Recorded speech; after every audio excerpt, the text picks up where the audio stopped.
small tasks done well, all of that.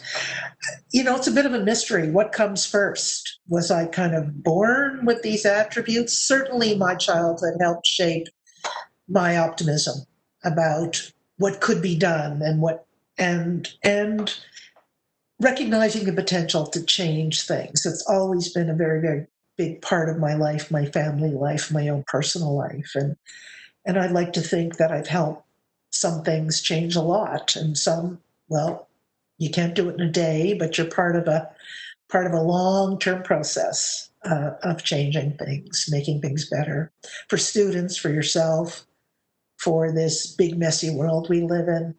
So, if you're a pessimist or a cynic, you're not going to get very far. Right. And, as you said, how your childhood kind of environment and nurturing really kind of delves into the habits you have today.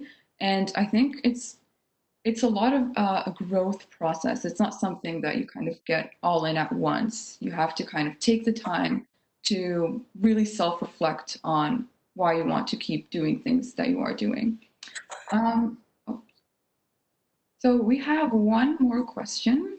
Someone from the audience would love to hear about your experience in your time in India. Oh, that's interesting. I wonder who that person is. I've only been to India once, but that was last February, and that 2019. Was it February or a little later? I'm starting to forget now, but it was, the winter semester. I was there with about a dozen other vice presidents, provosts across the country, a mission really to be educated about the post-secondary education system in India. So I had a kind of privileged bubble-like experience because the journey was very well planned, and visited all the major cities in India, went north to south, and traversed, the big cultural landscape of India in a relatively short amount of time. But I can tell you that it fulfilled a long-standing ambition of mine, which was to be there, go there, and experience as much as possible, even in that short time. And I just am itching to go back. It was one of the highlights of my traveling life, my international experience for sure. When you study English literature, you're inevitably going to be reading, the great international Nobel Prize winning and other Indian writers. And so, of course, I was already acquainted with so much through words of those writers. And also, I'm a film person, film studies. So, of course, my formation, my training had a lot to do with watching so much Indian cinema as well.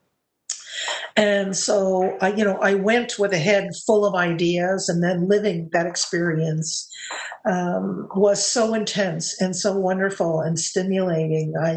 I will never get over it. I really, really want to go back. I hope in a world where we can travel again more freely, that will be possible.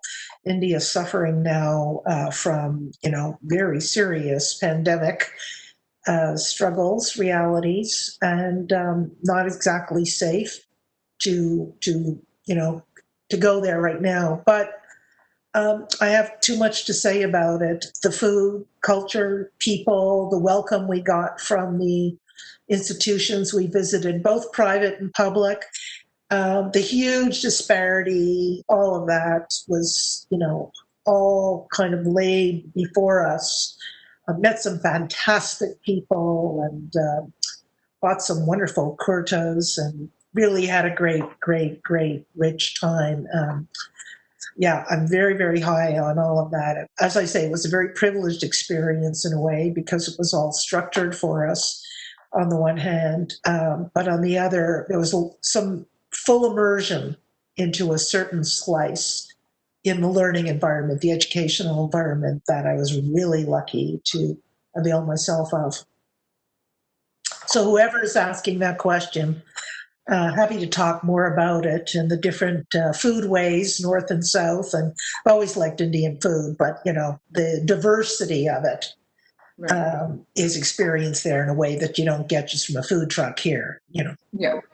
All right. Well, this concludes our session for today. Thank you so much for sharing your experiences with us today. I've actually learned so much, and I'm sure everyone here has as well. As a student, I found your accomplishments really inspiring, and your journey kind of really helps reinforce that idea that not only should you want to kind of take your full potential, but really believe that you can as well. And I'm sure that a lot of what we've learned today can certainly be transferable to any career that we wish to pursue, or any career that anyone here is currently pursuing. Well, thank you, Reem, and this wonderful program that this is part of, and I'm very honored to have been invited to participate. And I wish everybody good luck and sunny days, metaphorically and otherwise. And thanks again so much for allowing me to kind of honk on about my life a little bit. And best wishes. Yes. Thank you. Excellent. Thank you so much, Dr. Golfman, and thank you, Reem, as well, for taking the time to be here today. We learned so much from you, at least myself. A lot of what you said really resonated with me, so we really do appreciate you coming and sharing all these lovely ideas and your point of view, because it's really inspiring, like Reem said. So thank you so much. My pleasure, really. Thank you so much. And you're both already in leadership positions, so you're well on your way. Perfect. And you have some thank yous. They're just coming to me privately, but people are saying in the chat, thank you so much. Thank you for the information, etc. Yeah. Great. Well, this is the highlight of my day. So thank you all. It's really, really been fun. Good. I'm glad you had a good time as well. Thank you everybody for coming, and thank you for all your questions. You were a fantastic audience. Really great questions coming through. So yeah, thank you everybody, and have a fantastic rest of your day wherever you are. Ciao. Ciao. Thank you all.